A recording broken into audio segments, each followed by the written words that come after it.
बाभुळगाव तहसील कार्यालयावर आदिवासी बांधवांनी एल्गार मोर्चा काढला होता। आदिवासी कृती समितीच्या वतीने गुरुवारी आपल्या विविध मागण्यांसाठी आदिवासी समाजाने एल्गार मोर्चा काढला। बाभुळगाव येथील स्थानिक छत्रपती शिवाजी महाराज चौकातून पारंपरिक वाद्यांच्या गजरात या मोर्चाला सुरुवात करण्यात आली।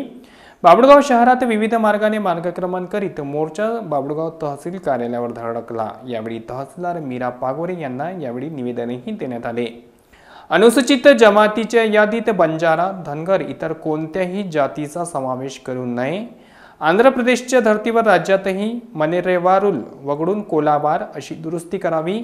राज्याच्या अनुसूचित जमाती यादीतील क्रमांक 36 वर ओरोन धांगड नोंद वगळण्यात यावी। आदिवासी उमेदवारांची विशेष पदभरती प्रक्रिया राबवण्यात यावी यासह इतर मागण्या यावेळी करण्यात आल्या।